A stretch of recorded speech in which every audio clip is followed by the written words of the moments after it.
বাংলার মামাটি মানুষের এই প্রশ্নের জবাবের অপেক্ষায় রয়েছেন। আমরা তৃণমূল কংগ্রেস থেকে মঞ্চ তৈরি রয়েছে, বিভিন্ন সভা হচ্ছে। অভিষেক বন্দ্যোপাধ্যায় অল ইন্ডিয়া তৃণমূল কংগ্রেসের সর্বভারতীয় সাধারণ সম্পাদক।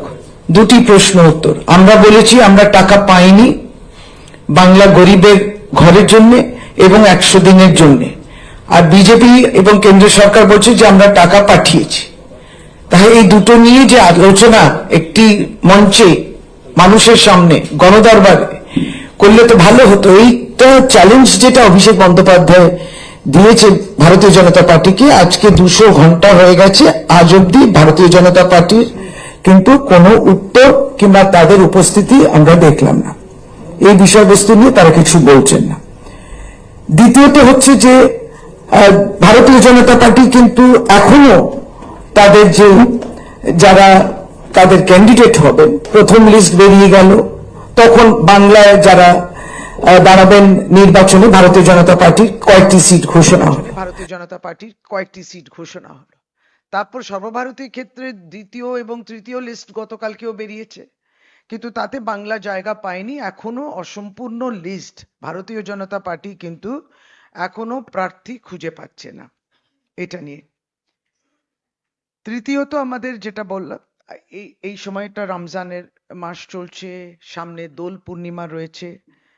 আপনাদের সকলকেও যেমন শুভেচ্ছা জানাচ্ছি, এই সময়ের মধ্যেও সর্বভারতীয় ক্ষেত্রে নির্বাচন কমিশনের তদারকিতে ভারতবর্ষ নির্বাচনের প্রক্রিয়ার মধ্যে রয়েছে।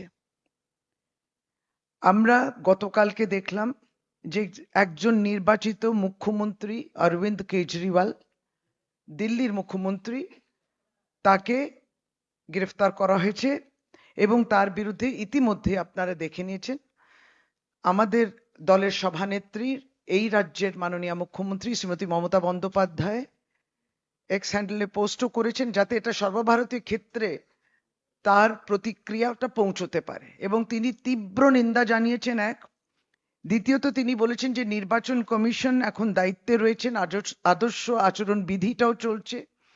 তারপরেও আমরা দেখছি এরকম গতকালকে একজন নির্বাচিত মুখ্যমন্ত্রী, তাকে গ্রেফতার করা হয়েছে।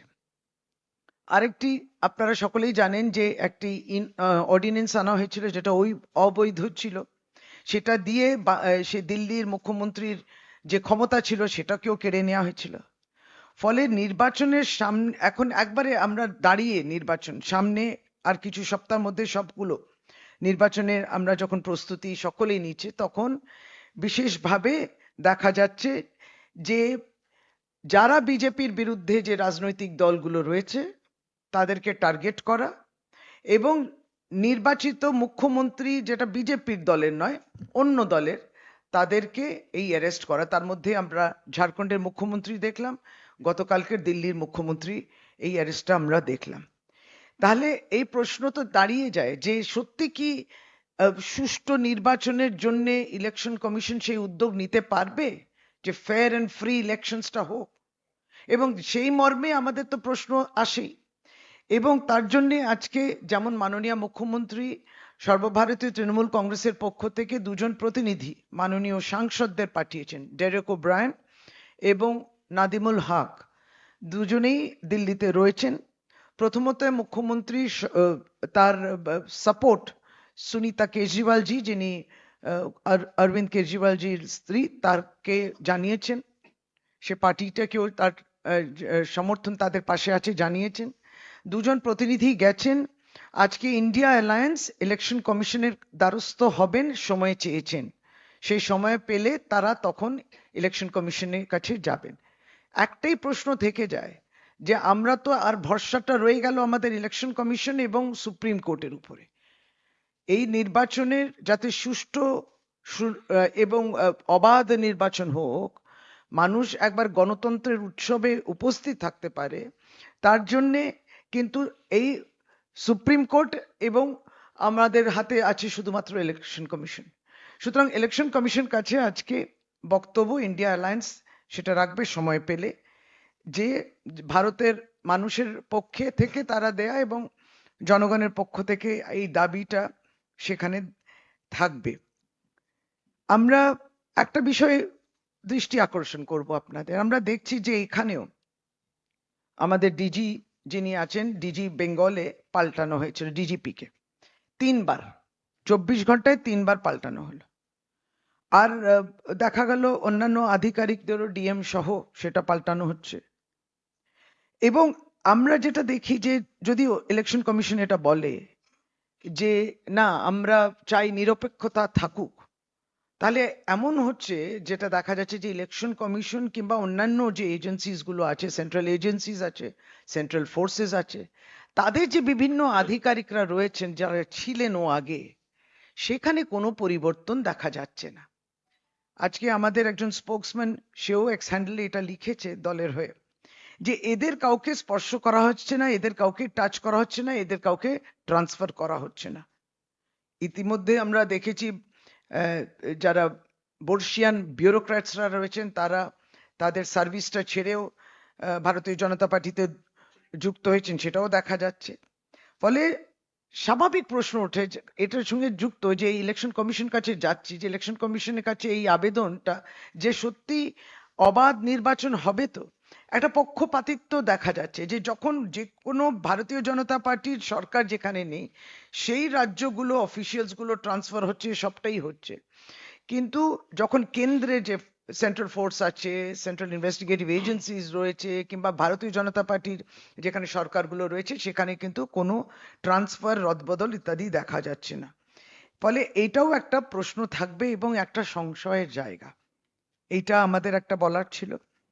সিএ সিএ একটা দেখুন, গতকালকের একটি ঘটনা, এবং গতকালকের ঘটনা যেটা হয়েছে, এবং আমার সঙ্গে যেই নেতাজি নগরে যে ঘটনাটা ঘটেছে, মাননীয় সেই অঞ্চল এবং সেই ওয়ার্ডের পৌর প্রতিনিধি অরূপ চক্রবর্তী তিনি আছেন, তিনি বিস্তারিত বলবেন। এই সিএ বিরুদ্ধে মমতা বন্দ্যোপাধ্যায় 2017-18 সাল থেকে লড়াই করছেন, এবং যেমন যেমন আমরা প্ল্যাটফর্ম পেয়েছি, সেটা পার্লামেন্ট, সংসদের ভিতরে হোক, সংসদের বাইরে হোক, রাস্তায় হোক, গণ দরবারের মধ্যে, যেমন মানুষের মধ্যে হোক, আমরা কিন্তু এই সিএ এর বিরুদ্ধে প্রতিবাদ করেছিলাম। এবং এই যে নাগরিকতা, আমরা কিন্তু একজন সহনাগরিককে হারালাম। গতকালকে কলকাতায় এই প্রথম ঘটনাটা হলো বাংলায়, যে একজন সহনাগরিককে আমরা হারালাম। ঠিক এইভাবে প্রায় 40 লক্ষ সহনাগরিক সারা ভারতবর্ষে একটি ভয় আতঙ্কে রয়েছে। আসামে তো দেখলেন যে 20 লক্ষ সহনাগরিকদের, ভারতবর্ষের নাগরিকদের কিভাবে বাদ দেয়া হলো। তার মধ্যে 12 লক্ষ ছিল বাঙালি হিন্দু, 7 লক্ষ ছিল বাঙালি মুসলিম, 184টি আত্মহত্যা, ভয়তে, আতঙ্কে। কি হবে? এর দায়িত্বটা কে নেবে? এইগুলো আমরা তো দেখেছি। আর গতকালকের এই ঘটনাটা, এটা হতে পারে না, তাদের হাতে বৈধ কাগজপত্র রয়েছে। এই আতঙ্ক তো তৈরি করেছে বিজেপি, এই আতঙ্ক তৈরি করেছে কেন্দ্র সরকার। আবার কেন্দ্রীয় মন্ত্রী শান্তনু ঠাকুর বলে, আমি ভাবছি আমিও ফর্ম ফিল আপ করবো। আপনি ভাবুন, তিনি নির্বাচিত হয়েছেন 2019-এ, ইলেকশন নির্বাচনে দাঁড়িয়েছেন, আপনি সাংসদ হলেন, তাহলে কি করে হলেন? যদি আপনি আপনার নাগরিকতা নিয়ে এই প্রশ্নটা করেন, তাহলে এটাতে কি ভয় সঞ্চার হয় কি হয় না? এটাতে মানুষের মধ্যে একটা আতঙ্ক তৈরি হয় কি হয় না, যে যিনি নির্বাচিত, যিনি এতদিন মন্ত্রী ছিলেন, তিনি এখন বলছেন যে আমি ফর্ম তৈরি ভরবো কিনা সেটা ভাব। সুতরাং এই সবটা একটা মানসিক চাপ তৈরি করে, মানসিক এমন একটা প্রেশার তৈরি করছে যে তারা সাইকোলজিক্যালি এফেক্টেড হয়ে যাচ্ছে, তাই আত্মহত্যা করছে। শান্তনু সরকার, এই দেখুন সেদিনকে আধার কার্ডগুলো নিষ্ক্রিয় হয়ে গেল। কে করলো? ইউআইডিআই জানে না, ইউআইডিএআই জানে না। শান্তনু ঠাকুর বলছেন আমি এই যে মন্ত্রীরা বলছেন, তাতে বিভ্রান্তি তৈরি হচ্ছে। নিষ্ক্রিয় হয়ে গেল, কখন আধার নিষ্ক্রিয় হয়েছে, তো একটা বৈধ ডকুমেন্ট রয়েছে, ভারতবর্ষের নাগরিক হিসেবে রয়েছে, মনের মধ্যে সংশয়, আমি জেল যাব না, এই কথাগুলো যে নেতাজি নগরের যুবক দেবাশিস সেনগুপ্ত তার মুখে শুনতে হলো। নিশ্চয়ই অরূপদা বিস্তারিত বলবো। আমরা এটাই বলছি যে এটা আতঙ্ক তৈরি করছে, এর জন্য বিজেপি দায়ী। এবং এই সিএ নিয়ে যেভাবে সকলকে বাদ দেওয়ার একটা যে প্রক্রিয়া আরম্ভ হয়েছে তার বিরুদ্ধে মমতা বন্দ্যোপাধ্যায় লড়েছেন। এবং যাদেরকে আপনারা এইভাবে আতঙ্কে রাখছেন এদেরকেই বলতে হবে বিজেপিকে এই দায়িত্ব তাদের নিতে হবে। সিএ নিয়ে আমাদের এটা বলার ছিল। আপনি নেতাজি নগর নিয়ে নিশ্চয়ই বিস্তারিত বলবে, আমি আবার একটু চট করে ইংরেজিতে বলে দিই, ইংরেজিতে বলতে হবে। So the press conference today, as you understand and appreciate also, that we are now observing the month of Ramzan, and also we have Holi in front of us, right in front of us. Meanwhile, campaigns have begun, elections have been announced, MCC is in place, Election Commission, everything is under the jurisdiction of the Election Commission. Now, three things before we get into this about the election issue. Two challenges. One is the challenge of Abhishek Bandyopadhyay, National General Secretary of All India Trinamool Congress. 200 hours gone. BJP is yet to respond, yet to come to the stage or to the programs where we are still keeping space for BJP elected representatives or their nominated representatives to come and say as to why Bengal is being deprived of its funds. BJP says we have sanctioned money. Trinamool Congress in Bengal is saying you have not given money. So when we have established it that you have not given us money for the 100 days Manrega scheme and for the housing for the rural poor. But BJP has to come and to say and to prove that, look, these are the details, we can tell you, these are the testimonials, these are the documents which say that these payments and sanctions have been done. They have not. They have stayed away from it. Out of fear, out of those who speak untrue, obviously will be scared. But we are still waiting. And with all humility at my command, we say that do come to the meetings which are going to be held in the future and address this challenge of Abhishek Bandyopadhyay. Next is that BJP is still looking for its candidates, much to the way they glorify themselves. First list out, some candidates were announced here in Bengal. Second list out in India, but none from Bengal. Third list out yesterday evening, but none from Bengal yet. So you are not finding candidates. You are not, you are searching for them. You don't know whom to. So this is also there. Third, they cannot find their candidates. They cannot face the challenge, but they have time to arrest elected chief ministers, which they did yesterday. And of course, there is a political interest. There is a political vendetta that we see. Our Honorable Chief Minister has also been on the social site, and she has ex-handled and mentioned that this is totally unjustified. This should not be done. And we vehemently condemn the arrest of Arvind Kejriwal ji. Didi has said that these are very important words, that he is an elected chief minister. He has been elected by the people. Election Commission is in charge. MCC is in place. How come in this time, during this time, the investigative agencies are arresting absolutely democratically elected chief ministers? You've done this in Jharkhand also. That was before the before the MCC came. But nevertheless, we have seen in Delhi also that administrative powers were actually snatched away through an illegal ordinance. We've seen this happen. So how do you see all the parties in the India Alliance are now expressing concern, and the people of India join us in expressing concern as to how we can expect fair and free elections in India. And that is why today, on behalf of Honorable Chief Minister, our two representatives, Honorable colleagues, Member of Parliament, Derek O'Brien and Nadimul Haq, have already reached Delhi. They are with the Aam Aadmi Party people, functionaries, and also Didi has sent her, she has expressed solidarity with Aam Aadmi Party, and also sent her words of comfort to Sunita Kejriwal, wife of Arvindji. Now, the India Alliance has asked for time from the Election Commission today, be it as it may be any time around. in maybe 1 or 2 hours, because the main agenda is how the India Alliance and the people of India are concerned as to how we will have fair and free elections with all this happening. And there's something that we wish to add to this, and that is there is a selective action that we notice. You see, selective because in Bengal we saw in 24 hours, 3 DJPs were replaced. So there is some kind of a confusion. And also, you are changing officials of the state, be it in Bengal or maybe the other states too, but especially the non-BJP states, we mean. This has been selectively done. Also, we as a part of the India Alliance will also ask, why is it that those officials who are there in the central investigative agencies or in the central forces who have been there for long, why is it that uh, why can't Election Commission also maintain a non-partisan attitude and also have them shifted? So this is something that we are saying. Even our spokesman has tweeted. You have it's probably come to your notice that why are election transfers selectively being applied for state officials and not for central agencies and forces. So this is another one which we wanted to mention. And of course, we are condemning in the severest of severe language of the arrest of Arvind Kejriwal at this time.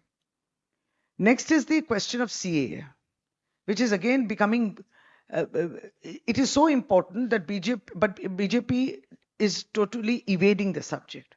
Now, yesterday there was an unfortunate death by suicide in Kolkata, in Bengal, the first.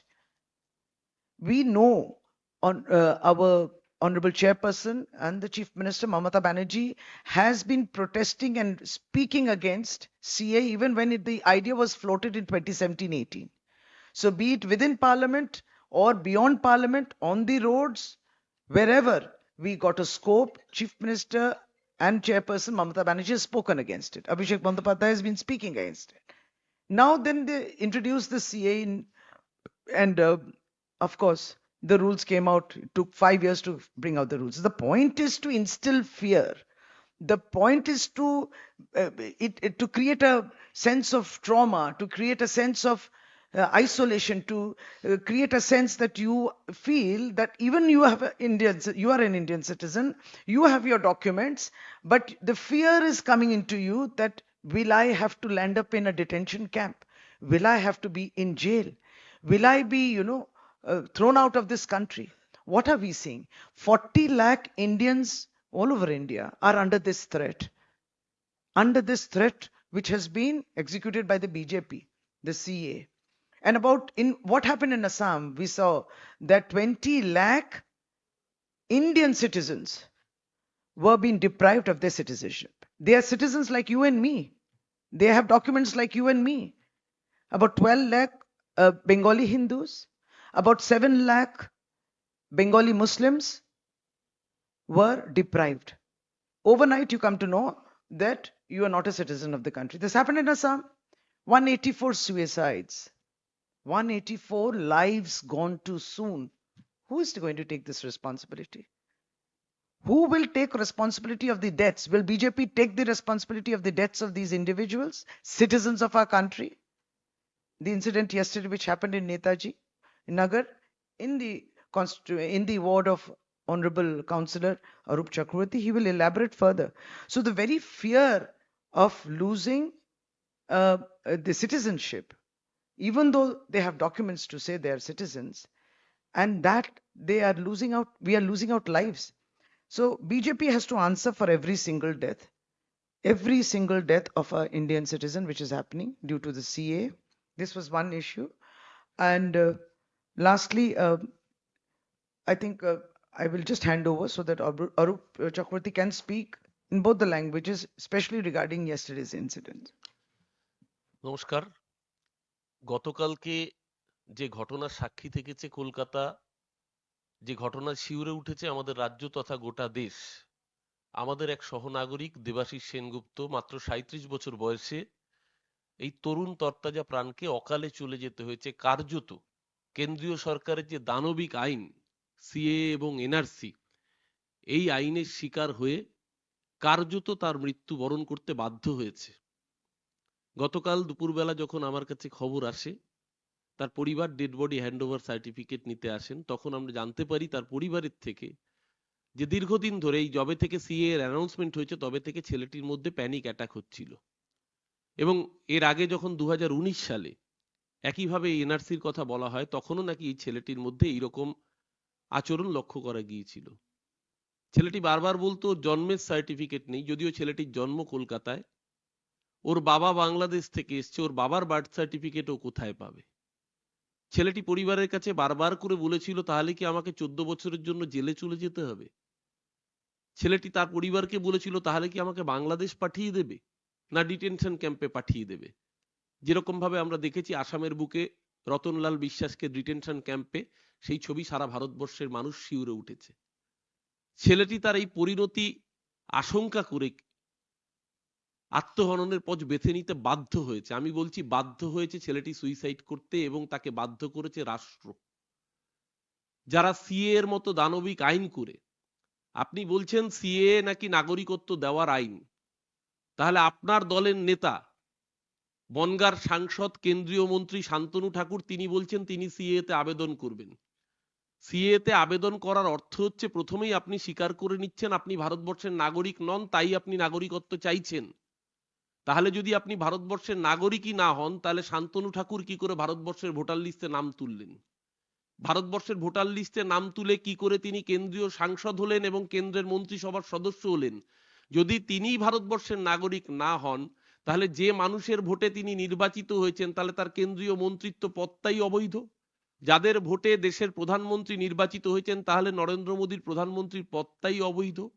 আজকে CA এর মতো এই আইন কার্যত চোখে আঙুল দিয়ে দেখিয়ে দিচ্ছে যে আজকে এই একটা মৃত্যু আগামী দিন আমি জানি না আসামের মতো চেহারা আমাদের রাজ্যকে করতে চাইছে কিনা, কারণ বিজেপির রাজনীতিটা খুব পরিষ্কার।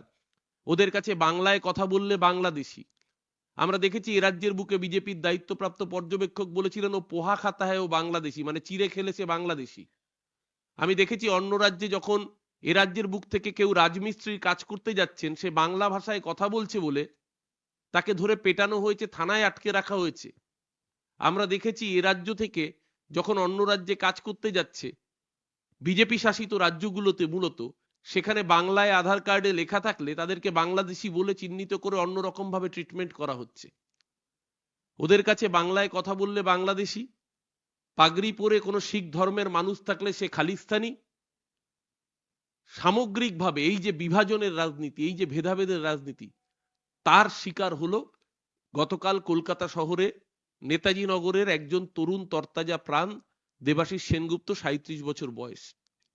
ওর অপরাধ ও এই দেশের নাগরিক, ওর অপরাধ ও এই দেশের যুবক, ওর অপরাধ ওর কাছে ওর বার্থ সার্টিফিকেট নেই, এবং ওর যে ভোটার কার্ডটা রয়েছে সেই ভোটার কার্ডে ওর জন্মের, অনেকেই ভোটার কার্ডে সব ডেটা সবসময় সঠিক থাকে না, পরে এডিট করা হয়, রেকটিফাই করা হয়, তার আবেদন করা হয়। ওর জন্ম প্রকৃত 87 সালে এবং ভোটার কার্ডে যে ইয়ার অফ বার্থ রয়েছে সেটা 91 সাল রয়েছে। অর্থাৎ এই যে মিসম্যাচটা, এইটা ওর মনে একটা আতঙ্কের পরিস্থিতি তৈরি করেছে যে তাহলে আমার কি ডেটাটা অবৈধ, তাহলে কি আমি ভারতবর্ষের নাগরিক থাকতে পারবো না। এই আতঙ্ক যদি একটা মানুষের প্রাণ কেড়ে নিতে পারে। আমরা একজন সহনাগরিক দেবাশিস সেনগুপ্তকে গতকাল হারিয়েছি। আমি জানি না আগামী দিন আর কোনো দেবাশিসকে তো ছাড়িয়ে ফেলতে হবে না তো। আজকে এই প্রশ্নের মুখে দাঁড় করিয়ে দিয়েছে কেন্দ্রের মোদী সরকার আমাদের। আর কত মানুষের মৃত্যু মিছিলের পর এই দানবিক আইন থামবে? আজকে কেন্দ্রীয় সরকারের কাছে আমরা খুব পরিষ্কার করে প্রশ্ন করতে চাই। ঠিক একইভাবে আসামের বুকে আমরা দেখেছি যত মানুষকে অনাগরিক করে রাখা হয়েছে, ডিটেনশন ক্যাম্পে পাঠানো হয়েছে, ডিভোটার করে রাখা হয়েছে। এখানে তো বারবার করে মানুষ আতঙ্কিত হবেনি। কখনো দেখা যাচ্ছে বনগাঁর বুকে একটা সেকশন অফ মানুষের আধার কার্ড ক্যান্সেলেশনের মেসেজ চলে আসছে, কখনো বর্ধমানে চলে আসছে। তো সেই মানুষ তো খুব স্বাভাবিকভাবেই আতঙ্কিত হবেন। আর ইউআইডিআই এর অ্যাক্সেস, আধারের ডেটাবেসের অ্যাক্সেস তো একমাত্র কেন্দ্রীয় সরকারের কাছে আছে। তাহলে সেই অ্যাক্সেস থেকে যদি মেসেজ পাঠানো হয় তাহলে মানুষ আতঙ্কিত হবেন, এটাই খুব স্বাভাবিক। এবং মানুষকে আতঙ্কিত করার জন্য যা যা প্রয়োজনীয় ব্যবস্থা, আমাদেরকে ঘরপোড়া গরু, আমাদের সিঁদুরে মেঘ দেখলে ভয় লাগে, আমাদের শিক্ষা দিয়ে গিয়েছে, আমাদের জন্য আই ওপেনার হয়ে রয়েছে আসাম। তাই খুব স্বাভাবিকভাবেই পশ্চিমবঙ্গের যে বাঙালি তার অনেক বাঙালি ওপার বাংলা থেকে আসা উদ্বাস্তু রিফিউজি এবং তাদের একটা বড় অংশ হিন্দু বাঙালি মধ্যবিত্ত বাঙালি আজকে সেই মানুষ আশঙ্কায় ভুগছেন তার আইডেন্টিটি ক্রাইসিস তার আত্মপরিচয়ের আশঙ্কায় ভুগছেন যে আগামী দিন আর কোনো দেবাশিসকে চলে যেতে হবে না তো কত হাজার মরলে তবে মানবে তুমি শেষে বড্ড বেশি মানুষ গেছে বানের জলে ভেসে আর কত মানুষের মৃত্যু মিছিলের পর নরেন্দ্র মোদী আপনি ক্ষান্ত হবেন আমরা জানি না কিন্তু দেশ অপেক্ষা করছে যারা সিএ এনআরসির মতো এই দানবিক আইন প্রয়োগ করতে চাইছেন পরিষ্কার করে জেনে রাখুন আমাদের প্রিয় মুখ্যমন্ত্রী তিনি দর্থহীনভাবে বলে দিয়েছেন যতক্ষণ তার দেহে এক শেষ ফোঁটা রক্তবিন্দু থাকবে ততদিন এ রাজ্যের বুকে সিএ এনআরসির মতো দানবিক আইন কার্যকর হবে না আমাদের প্রিয় নেতা সাংসদ অভিষেক বন্দ্যোপাধ্যায় দর্থহীনভাবে বলেছেন এ রাজ্যের বুকে সিএ এনআরসি লাগু করতে গেলে সর্বশক্তি দিয়ে তৃণমূল কংগ্রেস সেই আইনকে প্রতিহত করবে প্রতিরোধ করবে রাস্তায় নেবে আন্দোলন করবে যেখানে যেখানে প্রয়োজন তৃণমূল কংগ্রেস তার সর্বশক্তি দিয়ে তার বিরুদ্ধে লড়াই করবে আচ্ছা, প্রশ্ন। প্রশ্ন নিয়ে একটু হ্যাঁ, আবারও পরিচয় দেবেন। আচ্ছা, আশাবুল এবিপি আনন্দ থেকে বলছি। সেটা হচ্ছে একদিকে যেমন কেজরিওয়ালকে গ্রেপ্তার করা হয়েছে, পাশাপাশি আমরা দেখতে পাচ্ছি এ রাজ্যেও এই নির্বাচনের মুখে ইডির তৎপরতা বাড়ছে। আজকে রাজ্যের মন্ত্রী চন্দ্রনাথ সিনহার বাড়িতে তাকে কেন্দ্রীয় বাহিনী দিয়ে বাড়ি ঘিরে ফেলা হয় এবং এখনো তার বাড়িতে ইডির তল্লাশি চলছে। বিষয়টাকে আপনারা কিভাবে দেখছেন? পরিচয় করে দেবেন। একই সঙ্গে স্বরূপ বিশ্বাসের বাড়িতেও কন্টিনিউ ইনকাম ট্যাক্স তারা তল্লাশি চালিয়ে যাচ্ছে। পাশাপাশি আজকে চেতলাতে আর এক তৃণমূল নেতা বিশ্বরূপ বসু তার বাড়িতেও আজকে তল্লাশি চলছে। দেখুন, আমরা এর আগেও যখন প্রেস বসেছি প্রতিদিনই তো আপনারা জানেন আমরা একটা সিরিজ নিয়ে বসছিলাম যে মোদি গ্যারেন্টি কিরকম ফ্লপ গ্যারেন্টি হয়েছে, ফেল গ্যারেন্টি হয়েছে। আজকে দিনে আমরা বিরত থাকছি, আবার দোলের পরে সেটা আরম্ভ হবে। তখনও আপনাদের বিভিন্ন এইভাবেই প্রশ্ন যখন এসছে, আমরা বিগত দিনগুলোতেও প্রতিনিয়ত বলেছি যে রাজনৈতিক প্রতিহিংসা প্রত্যেকটি মুহূর্তে সেটাই কিন্তু প্রমাণিত হচ্ছে। আজকে মাননীয় মন্ত্রী বীরভূমেতে তার বাড়িতে লোকজন, আমি সেটা আলাদা করে কোনোটাই না ধরে সবটাই যদি আপনি বলেন, তাহলে 96% কেস দেখা যাচ্ছে দুর্নীতি শুধু ভারতীয় জনতা পার্টির বিরুদ্ধে যারা পার্টি রয়েছেন সারা ভারতবর্ষের ক্ষেত্রে 96% সেই ওই ইডি সিবিআই ওই দরজায় পৌঁছায়। অবিজেপি দল এবং রাজনৈতিক দল এবং অবিজেপি সেই সরকারগুলো সেই রাজ্যগুলোতেই পৌঁছয়, এটাও যেমন দেখেছি। তথাপি এটাও বলি যে যে তদন্ত হওয়া উচিত, সে তদন্তের ক্ষেত্রে 0.01% হচ্ছে কনভিকশন রেট, এটাও তাদের রেকর্ডস যেটা বলে। তাহলে এই জায়গায় দাঁড়িয়ে রাজনৈতিক প্রতিহিংসা এবং সামনে নির্বাচনে প্রার্থী এবং পার্টিদের ডিস্টার্ব করার, নির্বাচনের যারা প্রার্থী পায় না, এখনো বোধহয় চৌঠা লিস্ট বেরিয়েছে, 4th লিস্ট অফ বিজেপি, কিন্তু বাংলায় কাউকে পায়নি। আজ এখনো 4th লিস্ট বেরিয়ে গেল কথা বলতে বলতে, তাতেও কিন্তু বাংলা থেকে প্রার্থী কিন্তু ঘোষণা হয়নি। তাহলে বাংলাতে সিবিআই ইডিএ নিয়েই থাকুক, এই অস্ত্রগুলোই বিস্তার ঘটবে, সর্বত্র পৌঁছবে, অসফল থাকবে, কারণ কনভিকশন রেট তো আমরা বলে দিয়েছি 0.01%। এটাই শশীদি ইন অ্যাডিশন টু দ্যাট বলো। আজকে অরবিন্দ কেজরিওয়ালের বিরুদ্ধে যে অভিযোগ করা হয়েছে এর থেকে অনেক বড় আকারের অভিযোগ এই ইডির পক্ষ থেকে এবং বিজেপির পক্ষ থেকে আমরা জেনেছিলাম যে অশোক চৌহানের বিরুদ্ধে আদর্শ আবাসন স্ক্যাম। মহারাষ্ট্রের প্রাক্তন মুখ্যমন্ত্রী, যেহেতু একজন মুখ্যমন্ত্রী নিয়ে আপনারা প্রশ্ন করলেন, আরেকজন মুখ্যমন্ত্রী তিনি মহারাষ্ট্রের প্রাক্তন মুখ্যমন্ত্রী অশোক চৌহান, যার বিরুদ্ধে আদর্শ আবাসন কেলেঙ্কারিতে কোটি কোটি টাকা চুরি করেছিল অভিযোগ করেছিল বিজেপি এবং ইডি তার বিরুদ্ধে নোটিশ দিয়েছিল। গত 20 তারিখে রাজ্যসভার নির্বাচনের ফল বেরিয়ে গিয়েছে। মহারাষ্ট্র থেকে রাজ্যসভায় নমিনেটেড বিজেপির প্রার্থী হিসেবে নির্বাচনে জিতে রাজ্যসভার এমপি হয়ে গিয়েছেন অশোক চৌহান, তার বিরুদ্ধে ইডি তদন্ত স্থগিত হয়ে যায়। আর এমসিসি অ্যাপ্লাই হওয়ার পরেও অরবিন্দ কেজরিওয়ালকে জেলে যেতে হয়, তার একটাই কারণ, বিজেপি বুঝতে পারছে বিজেপির পায়ের তলার মাটি সরে যাচ্ছে, বিজেপি আর নিজের কোনো রাজনৈতিক শরিক পাচ্ছে না, ওদের শরিক অবশিষ্ট একমাত্র সিবিআই, একমাত্র ইডি, একমাত্র ইনকাম ট্যাক্স, কোথাও কোথাও এখন ইলেকশন কমিশনকেও ব্যবহার করার চেষ্টা করছে। ওই অমিত শাহ একবার বলেছিল না, ক্रोनोलॉजी को समझिए, आप क्रोनोलॉजी समझिए, पहले आपके पास फ्रेंड रिक्वेस्ट आएगा, अगर आप फ्रेंड रिक्वेस्ट एक्सेप्ट करेंगे तो आपको भाजपा में पोस्ट मिलेगा और अगर रिजेक्ट करेंगे तो आपको जेल जाना पड़ेगा, এটাই क्रोनोलॉजी। दीदी Puja from Times Sound of Bharat. हमने कल ही देखा है किस तरह से देश के इतिहास में शायद पहली बार दूसरे मुख्यमंत्री को जेल भेजा गया है। साथ ही चुनाव से पहले ईडी का प्रोएक्टिवनेस में इतना ज्यादा दिख रहा है। आज चंद्रनाथ सिन्हा के घर पर जो है छापेमारी हो रही है। 3 दिन से आईटी की रेड चल रही है जूही विश्वास के घर। कैसे देखते हैं इसको? चुनाव से पहले ये सारी कार्रवाई हो रही है। ये चुनाव का मौसम है। अभी अभी एमसीसी घोषणा भी हो गई है। सब कुछ बात जो है वो इलेक्शन कमीशन के नजर में है और उनकी ही अभी चलती है। लेकिन हमने देखा कि किस तरीके से जो डर गए हैं, जो हारने वाले हैं अर्थात बीजेपी, आज जब उनके राजनीतिक दलों में उनके कहते तो हैं एनडीए अलायंस, लेकिन एनडीए का पार्टी कहां है उनके? केवल बीजेपी प्लस और कौन है? उसका जवाब तो शायद वो भी ना दें, क्योंकि वो कहते हैं कि 400 सीट हमें मिलेगा, उसमें 370 सीट बीजेपी को मिलेगा। तो 30 सीट किसको गिन रहे हैं? कुछ ऐसे अनसुने अनदेखे पार्टीज को देख रहे हैं वो लोग। तो जहां पे ये है तो अब समझ लीजिए कि बीजेपी अर्थात डरी हुई है कि ये 400 तो दूर की बात, 370 तो दूर की बात नहीं पहुंचेगी। नहीं तो इस तरीके के आचरण उनमें नहीं दिखते। ये उनकी स्ट्रेटेजी नहीं हो सकती, ये राजनीति नहीं हो सकती कि आप, जैसे हमारे कोलीग ने कहा कि आप सीबीआई ईडी भेजते हो, किसी को डराते हो, धमकाते हो, कोशिश करते हो वो राजनीतिक बदलाव करे, हो जाए तो बहुत अच्छा, केस नहीं तो जारी है।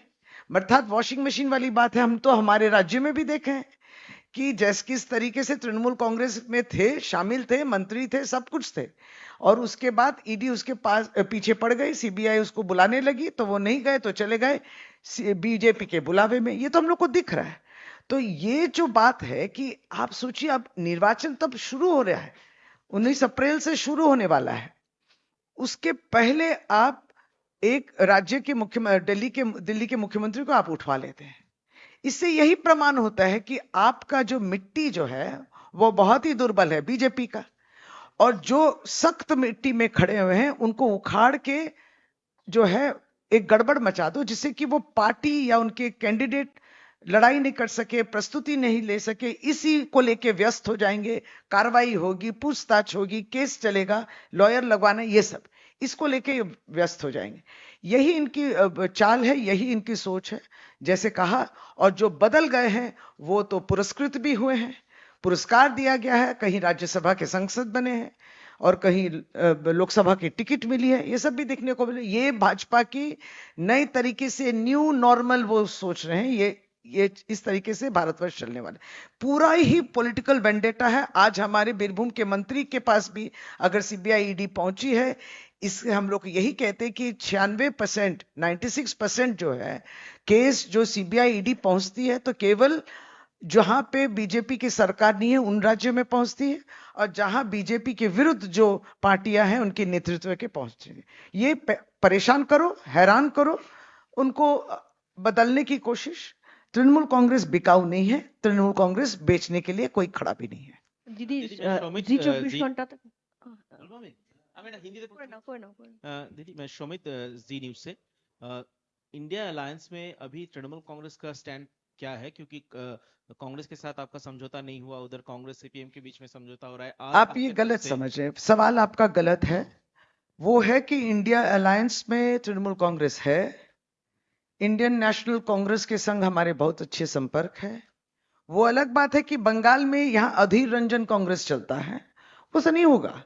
अधीर रंजन जी कांग्रेस जो है वो यहां चलाते हैं एक यूनिट, जहां पे इंडिया अलायंस के अगर उनको थोड़ी सी भी इसको लेके सोच होती तो बंगाल में बैठ के आप तृणमूल कांग्रेस पर आक्रमण नहीं करते। ये लगातार किए जा रहे हैं। ममता बनर्जी के बारे में बहुत कुछ बोलते हैं। तो ये अधीर रंजन कांग्रेस अलग है और इंडियन नेशनल कांग्रेस से हम लोग के संपर्क ठीक हैं। जो भी अलायंस जब होता है तब तो सीट शेयरिंग वाली बात होती, क्योंकि वो देर हो रही थी, हम लोग बंगाल में नहीं रुक रहे थे, हम लोग कर गए। लेकिन अगर अधीर रंजन कांग्रेस अपनी तरफ से इस तरीके से ममता बनर्जी हमारी चेयरपर्सन तृणमूल कांग्रेस के ऊपर आक्रमण करे, आज भी किए हैं, आज भी किए हैं, ये नहीं चलने वाला। तो उनको तो पहले यही पूछिए कि आप दिल्ली में भाजपा के विरुद्ध बोलते हैं लेकिन बंगाल में तृणमूल कांग्रेस के विरुद्ध बोलते हैं, तो ये क्या इंडिया अलायंस के लिए अच्छा है? अच्छा है क्या? ये रवैया भी ठीक नहीं, ये रवैया पहले वो ठीक करें। और वैसे भी अब उनको सोचना है। हम लोग इंडिया अलायंस में ठीक है, आज जैसे इलेक्शन कमीशन के संग जो मीटिंग होगी, तृणमूल कांग्रेस के हमारे 2 सदस्य, हमारे मनोनीत सांसद डेरेक ओब्रायन और नदीमुल हक अभी दिल्ली में हैं। इलेक्शन कमीशन से बात होगी, इंडिया अलायंस के सब नेतृत्व बात करेंगे कि भारतवर्ष में क्या एकदम स्वच्छ निर्वाचन होगा। तो ये सीबीआई ईडी का डर और अरेस्ट इस तरीके से क्या है, डराना धमकाना। हम लोग चाहते हैं फेयर एंड फ्री हो। उसमें इलेक्शन कमीशन को भी ये भी कहेंगे कि कहीं ना कहीं राज्यों में आप ऑफिशियल्स आधिकारिक बदलते हैं, लेकिन केंद्र स्तर पे जो ये सेंट्रल फोर्सेस है या सेंट्रल इन्वेस्टिगेटिव एजेंसीज है, उनमें जो ऑफिशियल्स है उनको नहीं बदला। तो ये सब बातों को लेके चिंतित है और ये बात हम लोग रखने वाले। और अधीर रंजन चौधरी के लिए हम छोटे हैं, उनसे उम्र में भी छोटे हैं, राजनीति में भी छोटे हैं, लेकिन हम लोग इतना ही कहते हैं कि यूसुफ पठान आपके वहां कैंडिडेट है हमारे तृणमूल कांग्रेस के तरफ से, तो वहां तो आपकी विकेट गिरने वाली है। শশীদি, অভিজিৎ চন্দ্র, নিউজ 18 বাংলা। সেটা হচ্ছে যে সুকান্ত মজুমদার বিজেপি রাজ্য সভাপতি, তিনি আজকে বলেছেন যে স্লোগান উঠছে নাকি, জনগণ বলছে নাকি এবার মাফলারের পর হাওয়াই চটি, যতই করো কান্নাকাটি মাফলারের পর হাওয়াই চটি। এইভাবে একজন কেজরিওয়াল মানে এইভাবে একজন রাজ্যের, আমাদের রাজ্যের নির্বাচিত মুখ্যমন্ত্রী, তাকে কি মানে এক প্রকার হুমকি দেওয়া হচ্ছে বা হুঁশিয়ারি দেওয়া হচ্ছে, সরকার ফেলে দেওয়ার কি একটা চক্রান্তর কথা মনে করা হচ্ছে? না, এক সেকেন্ড, এখানে একটা জিনিস ওনার এই বক্তব্য প্রমাণ করে দিচ্ছে যে ইডি বা সিবিআই তদন্তটা কিভাবে করবে সেটা সুকান্ত মজুমদাররা ঠিক করেন, সেটা সেন্ট্রাল এজেন্সিরা ঠিক করেন না। কারণ এর আগেও আমরা দেখেছি যে ইনকাম ট্যাক্স কার বাড়িতে যাবে, কার বাড়িতে রেড করবে, সেটা এই রাজ্যের এলওপি ঠিক করে দেয়, তারপর সেখানে ইনকাম ট্যাক্সের রেড হয়। তো সুকান্ত মজুমদারের এই বক্তব্য এটাই প্রমাণ করে যে বিজেপি ডাইরেক্টেড ইনভেস্টিগেশন চলছে, এটা কোনো নিউট্রাল প্রোব ইনভেস্টিগেশন চলছে না, এটা বিজেপি যাকে টার্গেট করে দিচ্ছে। সুকান্ত মজুমদার নিজেই সেটা প্রমাণ করে দিলেন ওনার এই বক্তব্যের মাধ্যমে। না, আর মানে এর সঙ্গে যেটা প্রশ্ন, যে একটা রাজ্যের নির্বাচিত মুখ্যমন্ত্রী, তাকে তো এক এখন প্রকার হুমকি দেওয়া হচ্ছে। বিজেপির কাছে শুধু মুখ্যমন্ত্রী না, দেশের একমাত্র মহিলা মুখ্যমন্ত্রী, দেশের একমাত্র মহিলা মুখ্যমন্ত্রীর প্রতি বিজেপির যে বাক্যবন্ধ বারংবার বিজেপি নেতারা ব্যবহার করেছে, সেটা বারবার একটাই জিনিস প্রমাণ করে, বিজেপি আসলে আদ্যন্ত একটি নারী বিরোধী দল, যারা প্রতি কথায় মহিলাদের অসম্মান করে, মহিলাদের অমর্যাদা করে। বাংলার মানুষ ঐক্যবদ্ধ, বাংলা তার নিজের মেয়ের পাশে ছিল, আছে, আগামী দিনেও থাকবে। এবং বিজেপির রাজ্য সভাপতি সুকান্ত মজুমদারের এই স্টেটমেন্ট পরিষ্কার করে প্রমাণ করে দিচ্ছে যে এই এজেন্সিগুলো কার্যত বিজেপির চাকর বাকরের কাজ করছে। রাজস্থানের পূর্বতন মুখ্যমন্ত্রীকে, যার জন্য ইডিকে বলতে শুনেছিলাম স্ট্রে ডগস, এই শব্দবন্ত উচ্চারণ করতে রাজস্থানের পূর্বতন মুখ্যমন্ত্রী অশোক গেহলট ইডির সম্পর্কে এই কথা বলেছিলেন। আর আজকে সুকান্ত মজুমদার ডিরেক্ট করে দিচ্ছেন কার পরে কে যাবে। তো তদন্তটা কার, ইডির না বিজেপির, সেটা ওনার বক্তব্যেই পরিষ্কার। দিদি, জি 24 ঘন্টা থেকে দুটো প্রশ্ন। একটা হচ্ছে যে ইন্ডিয়া অ্যালায়েন্সে আপনারা সক্রিয়ভাবে আজকে পার্টিসিপেট করে এসিআই তে যাচ্ছেন, এইটা আপনি হিন্দিতে বলেছেন, যদি একটু বাংলাতেও বলে দেন এটা। আর দ্বিতীয় একটা প্রশ্ন, রাজ্যের বিরোধী দলনেতা কিছুক্ষণ আগে সোশ্যাল মিডিয়ায় একটা পোস্ট করেছেন, যেখানে তিনি বলছেন যে এক্ষেত্রে চিফ সেক্রেটারি তারও যে রিটায়ারমেন্ট পিরিয়ডটা সেটা ইলেকশনের প্রসেসের মধ্যে চলছে, ফলে তারও রিপ্লেসমেন্টের বিষয় ভাবা উচিত। এখানে ওই শুভেন্দু অধিকারীর বিষয়ে একটা অ্যাড করে দিই। সেই সঙ্গে এই যে 4জন জেলা শাসককে যে ইসি বদলি করেছে, তাকে স্বাগত জানিয়েছেন শুভেন্দু অধিকারী, বলেছেন যে এরা অযোগ্য এবং এদের নিয়োগ হচ্ছে অবৈধ। ফলে ঠিক করেছে নির্বাচন কমিশন। প্রথমত ইন্ডিয়া অ্যালায়েন্সের কথা আপনি জিজ্ঞেস করলেন, আপনারা সেটা আমরা বলে দিই যে ইন্ডিয়া অ্যালায়েন্সের আজকে একটি সকল একটা ডেলিগেশন, একটা টিম যাবে ইলেকশন কমিশনের কাছে, তার মধ্যে তৃণমূল কংগ্রেসও রয়েছে। গতকালকে যেভাবে অরবিন্দ কেজরিওয়াল দিল্লির মুখ্যমন্ত্রীকে অ্যারেস্ট করা হয়েছিল, এবং সবটাই আমরা বলেছি যে রাজনৈতিক প্রতিহিংসা সবটাই রয়েছে। নির্বাচনে এই সময়তে যখন ইলেকশন কমিশনের তদারকি থাকবে, সেখানে ইনভেস্টিগেটিভ এজেন্সিস এই গ্রেফতার করেছে কার অঙ্গুলি হলেনে, সবটাই আমরা স্পষ্টভাবে বলেছি। এবং এটা নিয়ে বিশেষভাবে আমরা নির্বাচন নিয়েও চিন্তিত হয়ে যাচ্ছি যে আদৌ সুষ্ঠু অবাধ নির্বাচন হবে কিনা। ইন্ডিয়া অ্যালায়েন্সের তৃণমূল কংগ্রেসের পক্ষ থেকে আজকের দুজন প্রতিনিধি গেছেন, ডেরেক ওব্রায়ন এবং নাদিমুল হক। তিনি গেছেন, প্রথমত হচ্ছে যে মুখ্যমন্ত্রী যে নিন্দা, প্রকট নিন্দা যেটা তিনি বলেছেন, প্রকাশ করেছেন যে অরবিন্দ কেজরিওয়ালকে যেভাবে গ্রেফতার করা হয়েছে, এবং দুজন প্রতিনিধি যারা যাবেন তারা কেজরিওয়ালজির বাড়িতেও যাবেন এবং দিদির বার্তাটা তার স্ত্রী সুনিতা কেজরিওয়াল কাছেও পৌঁছবেন এবং বলে দিচ্ছে যে আমরা একবারই পাশে রয়েছি তাদের। এই লড়াইটা আমাদের সকলেরই লড়াই, একসঙ্গে এই লড়াইটা লড়া হবে। সুতরাং ইন্ডিয়া অ্যালায়েন্সে তৃণমূল কংগ্রেস সবসময় আছে। আপনাদের ভিন্ন প্রশ্ন ছিল অধীর বাবু নিয়ে, সেটাতে আমরা বলে দিলাম যে যদি ইন্ডিয়া অ্যালায়েন্স এর এই সম্পর্কটা আঘাত পৌঁছেছেন সেটা হচ্ছে অধীর রঞ্জন চৌধুরী। কারণ তিনি যখন বাংলায় থাকেন অধীর রঞ্জন চৌধুরীর নামে কংগ্রেসটা চালায়, এআরসি অধীর রঞ্জন কংগ্রেস, এবং ইন্ডিয়া ন্যাশনাল কংগ্রেসের সঙ্গে আমাদের সম্পর্কটা খুব ভালো। যে কথাগুলো হয় যে কোনো অ্যালায়েন্স পার্টনার ভাবতেই পারে যে সিট শেয়ারিং ইত্যাদি নিয়ে, কিন্তু অধীর রঞ্জন চৌধুরী একবারই বাংলায় বসে মমতা বন্দ্যোপাধ্যায়কে আক্রমণ, গালাগালি থেকে আরম্ভ করে এই যেভাবে ব্যবহার আচরণ করে, আজকের দিনও যে টিপ্পনী কিংবা কটূক্তি করেছেন, সেটা কিন্তু যদি সর্বস্তরে ইন্ডিয়া অ্যালায়েন্সের জন্য ক্ষতি পৌঁছচ্ছে, সেটা তার পক্ষ থেকে, এআরসির পক্ষ থেকেই হচ্ছে। এটা আমরা স্পষ্ট বলে দিই। তাই আজকে ইলেকশন কমিশনের এই মিটিংটাও খুবই গুরুত্বপূর্ণ, এবং এই বার্তাটা তারপর প্রতিক্রিয়া আমরা দেব। রইল চিফ সেক্রেটারি কখন রিটায়ার করবেন, এই বিষয়গুলো প্রশাসনিক, এবং প্রশাসন সমস্ত আইন মেনে যা পদক্ষেপ নেবে। আমাদের যে অভিযোগটা আছে সেটা যেভাবে গত পরশু দিনে 4 জন ডিএম হঠাৎ করে, তারপরে ডিজিপি কে 3 বার করে ডিজিপি পুলিশ পশ্চিমবাংলায় পাল্টানো, এইটা প্রতিনিয়ত হচ্ছে। তা অভিযোগ আমাদের এটাই যে যে রাজ্যের অপছন্দের রাজ্য, মানে বিজেপির অপছন্দ রাজ্য, সেখানে যেন সিলেক্টিভলি একবারই গিনচুনকে যেটাকে বলা হয় সেটাকে টার্গেট করে সেখানে এমন ভাবে রদবদল করে, বিব্রত করে ইত্যাদি এগুলো করা, এটা আমরা দেখছি। আমাদের অভিযোগ এটাই হচ্ছে, তাহলে আমরা এটা কেন্দ্রীয় স্তরে দেখি না। কেন্দ্রীয় যে ইনভেস্টিগেটিভ এজেন্সিজ আছে, কেন্দ্রের সেন্ট্রাল ফোর্স রয়েছে, কেন্দ্রের বিভিন্ন সচিবরা রয়েছেন, বিভিন্ন আধিকারিক রয়েছেন, তারাও তো দীর্ঘদিন যারা রয়েছেন সেইখানে গভর্নমেন্টে, তাদেরকে কেন তাহলে রদবদল করা হচ্ছে না? তাহলে তারাই কিন্তু এরকম অনেক উদাহরণ সামনে রাখছেন আমাদের, যেখানে দেখা যাচ্ছে পক্ষপাতিত্ব রয়েছে বিজেপি এবং কেন্দ্র সরকার কোথাও না কোথাও ইলেকশন কমিশনকে প্রভাবিত করা, এবং তাই রদবদল ওইখানে হয় না, রদবদল এখানে হয়। আর যেটা বললাম, প্রশাসনিক ক্ষেত্রে প্রশাসনিক পদক্ষেপ একবারে নিয়ম ইত্যাদি মেনেই করা হবে, সেটা নিয়ে তারা সকলেই নিশ্চিন্তে থাকতে পারে। এইগুলো কি আলোচনার বিষয়? 200 ঘন্টা হয়ে গেছে, 200 আওয়ার্স। কি হয়েছে এখন অব্দি? বিজেপি, সুকান্ত বাবু এসে বলছে বিজেপি চ্যালেঞ্জ নিচ্ছে না কেন? অভিষেক বন্দ্যোপাধ্যায় চ্যালেঞ্জটা, সেটা গ্রহণ করলেন না।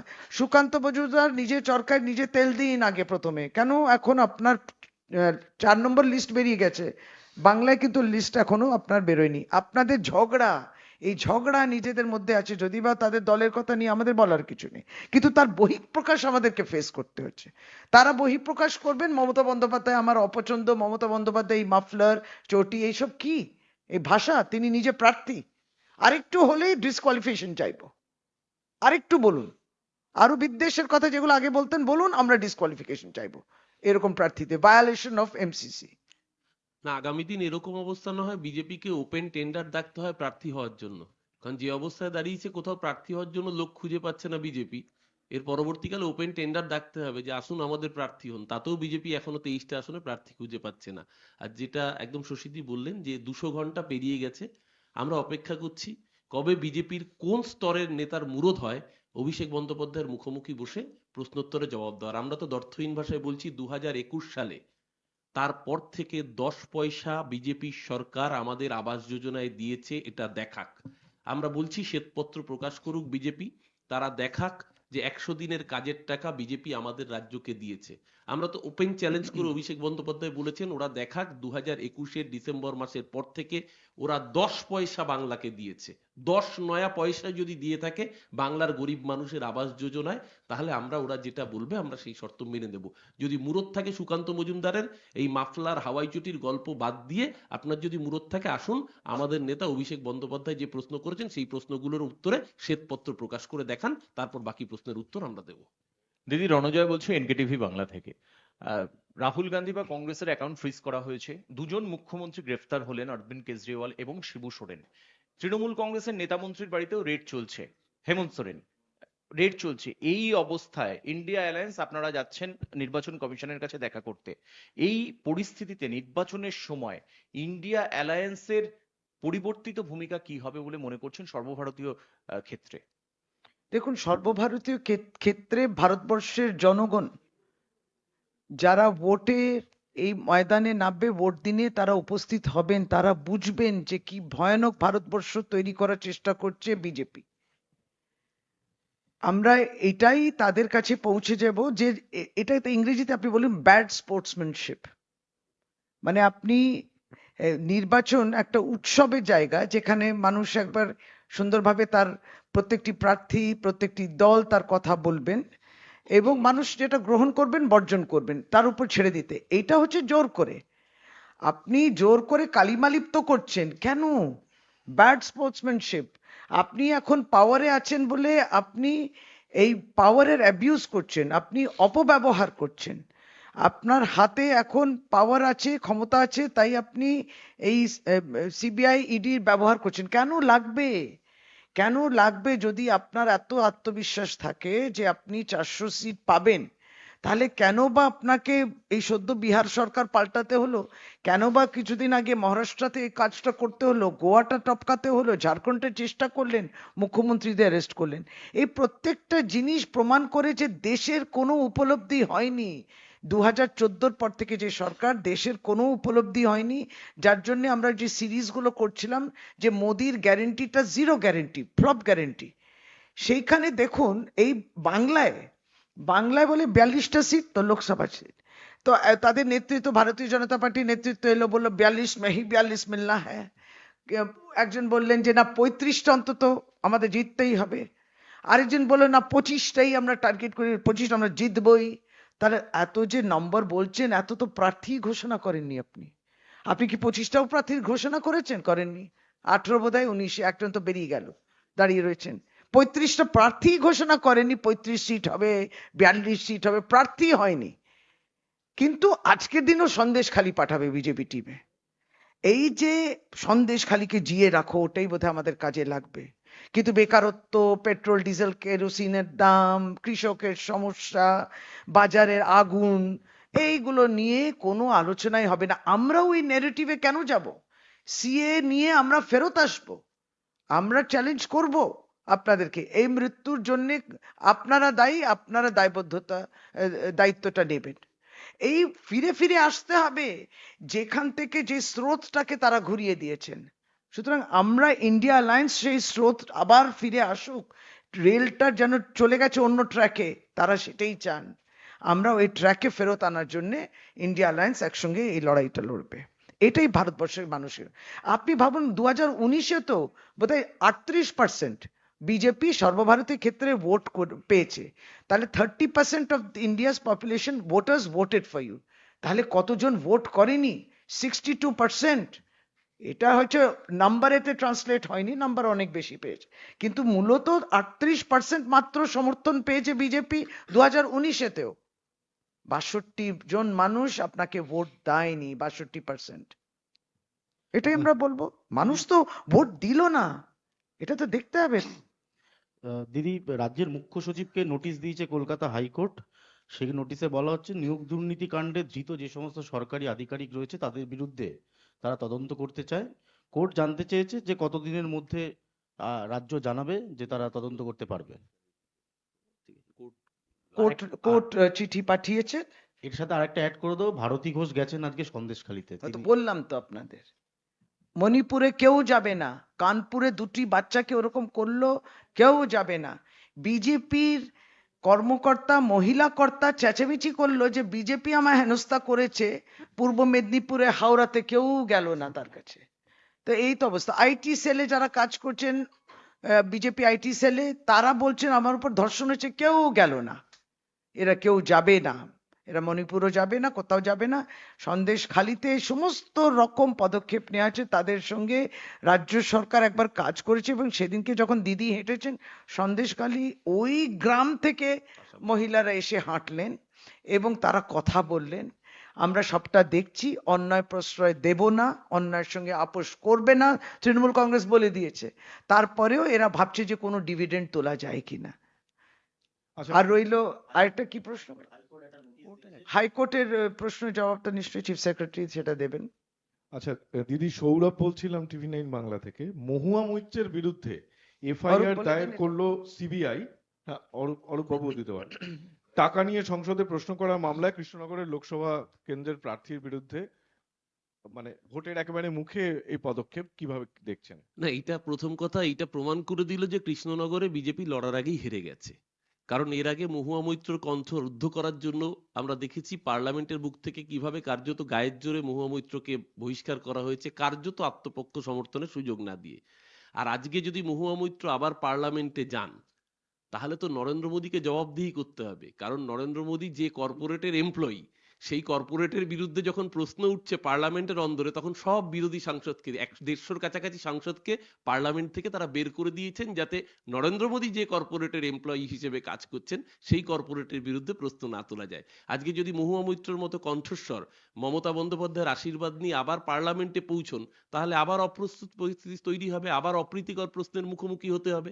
তার জন্য মহুয়া মৈত্রর মতো কণ্ঠস্বররা যাতে পার্লামেন্টে পৌঁছতে না পারে, মমতা বন্দ্যোপাধ্যায়ের দলের প্রতিবাদগুলো যাতে পার্লামেন্টে পৌঁছতে না পারে, তার জন্য এর আগে আমরা দেখেছি ডেরেক ওব্রায়েন সহ আমাদের সাংসদদের পার্লামেন্ট থেকে কার্যত মার্শাল দিয়ে বের করে দেওয়া হয়েছে। মহুয়া মৈত্র ঘটনা আই ওপেনার সারা ভারতবর্ষের সামনে। এইভাবে গণতন্ত্রকে রুদ্ধ করা যাবে না। হিটলার চেষ্টা করেছিল জার্মানিতে, হিটলারের পরিণতিও সারা পৃথিবীর মানুষ জানেন। ভারতবর্ষের বুকে নতুন যে হিটলার এসছেন, তিনি চাইছেন ওই একই কায়দায় ভারতবর্ষকে ওই একই জায়গায় নিয়ে যাবেন। ভারতবর্ষ গণতান্ত্রিক রাষ্ট্র, ভারতবর্ষ এই দানবিক অত্যাচার মেনে নেবে না। ফেডারাল স্ট্রাকচারকে নষ্ট করছে যারা, যুক্তরাষ্ট্রীয় কাঠামো নষ্ট করে বিরোধী শাসিত রাজ্যগুলোর উপর সব রকমের এজেন্সির আক্রমণ, এমনকি সেখান থেকে যারা প্রার্থী হচ্ছে তাদের উপর হেকেল করা, লোকপালকে সামনে লাগিয়ে। লোকপাল কোথায় ছিল আজকে যখন শুভেন্দু অধিকারী এফআইআর নেম সারদার খবরের কাগজে মুড়িয়ে টাকা নিতে দেখা গিয়েছিল?